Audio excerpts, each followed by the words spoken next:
A group of scientists, artists and influencers have begged the Nobel Prize Committee to give Donald Trump a special prize immediately before he accidentally blows up the world or something.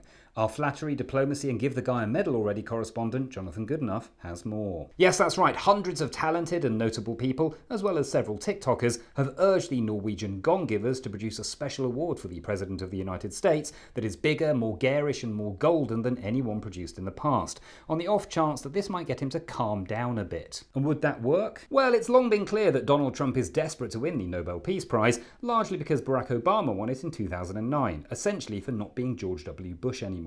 Right? In fact, Trump's whole presidency can be seen as a backlash against Obama's term in office, because he had the temerity to make fun of him at a dinner, be a black man, and most importantly, not be Donald Trump. Okay? And in fact, this whole Iran crisis can be traced back to Trump withdrawing from the JCPOA, the Iran nuclear deal that was working, according to most experts, but had to be destroyed because it was Obama's achievement. Maybe if they'd renamed it the Trump deal, he'd have been okay with it. That is almost certainly the case, which begs the question, was it worth renaming Obamacare Trump Tonic? So what has he done this week? Well, in just over 2 days, he's bombed Iran, declared success, declared a ceasefire, then run a victory lap, seemingly without checking that anyone else had agreed. Because in his mind, nobody else really exists? It's a strong supposition. Meanwhile, Israel declared a ceasefire while literally launching missiles. Iran said that they hadn't been asked about a ceasefire, then fired some missiles at a US base in Qatar that deliberately missed. Then Qatar said they reserved the right to respond, and David Lammy called for restraint. From who? Everyone. Including Israel and the US.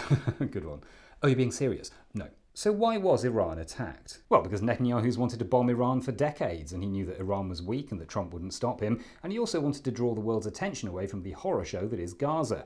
And then when Trump saw what was happening, he thought bombing Iran sounded cool, and he wanted to get in on the act too. Oh, Jonathan, I don't think you got the updated script. Oh, sorry, yeah, do you want to ask that again? So why was Iran attacked? To stop it from making a nuclear weapon. Was it about to make one? That depends on who you listen to. Most experts who agree they were some way off developing one and mainly enriching uranium to build leverage for future talks, or Donald Trump, who just had a sort of vibe that they were. So what happens now? Unclear. It seems that many countries around the world will probably conclude that the only way to avoid being attacked by the US and Israel in the future is to not have a nuclear weapons program, or to develop one really quickly in secret. Are negotiations off the table? Not necessarily, but you have to ask how effective they'll be when Israel seems in no mood to talk, and Trump seems to have the attention span of a gadfly with ADHD. What's been Keir Starmer's response to all this? He's called for de-escalation, with about as much success as a tiny child wandering into a dance tent at a festival and asking everyone to keep things down a bit. Thank you, Jonathan. Oh, Trump's just said fuck!